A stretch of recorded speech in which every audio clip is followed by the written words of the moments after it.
Okay, so I gotta make a video out in public to let you know what I learned at Education Week on Monday at BYU, my old college, yay. And I gotta look kind of like I'm just talking to someone on the phone. Kind of weird, but anyways. I learned so much. I learned a lot, obviously, about pornography and how to how to solve the pornography problem. Sounds like a big thing, a big feat to do, but it can happen, and that's what's cool about this. It can happen, and people need to realize that it can happen. So one of the quotes that they mentioned that it totally stuck out in my head was that, if I can find the page, pause moment, suspense is leading up to the main quote, and why can't I find it? We must develop the capacity to see men not as they are at the present, but as they may become. So this definitely applies to this addiction, because it's really easy to see people as the addiction itself. It's really hard to see past that. So that's something to keep in mind, whether it's someone in your family, a loved one, or even yourself, to not see yourself as the addiction, but to see yourself as you are and as you can be. We are all amazing people that can do amazing things, but when an addiction comes into our life or to your life, it completely halts that movement, that expansion, that shift for you to do amazing things. So go tell somebody they're amazing. If they're in your life and they're dealing with this, tell them that they're amazing, tell them that they're good. Make them believe it, even if it's just for a second.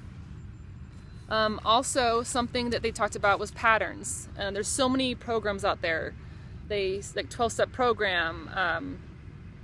I can't think of all the ones on top of my head, but they're programs, and they're wonderful programs. But something to even specifically think of more is to think of patterns. With this addiction, of the pornography addiction, you have to develop a pattern, a way of life. And that is critical, that is crucial. You have to have patterns that you live from now and pretty much until the end, to the day you die. And I know it kind of sounds scary with all this, but actually it's not. It's just a way to have consistency in your life. And in this addiction, you have to have patterns to overcome the addiction and to stay in recovery. So that's really critical.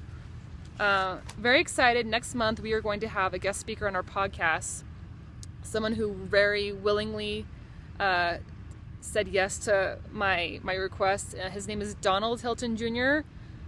Incredible, smart gentleman. He is a neurosurgeon. He's written books, articles, and he has offered or said yes to our ask to come on and our podcast. So you're going to hear from him, which is incredible. He's going to teach you so much about how pornography affects the brain, the whole neuroscience.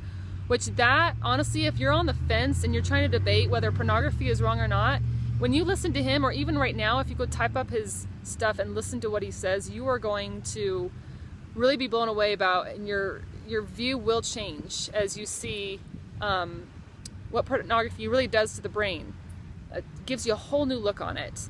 And I know Fight the New Drug has a lot of their about how the brain is affected by pornography, so that's one aspect. But I've met so many people already who are in this fight, and it was really neat to collaborate with them and talk with them. They're going to be helping us out on our podcast as well. I'm so excited about that. But in the meantime, have a good day and choose to be porn free and laugh. Okay, later guys, bye.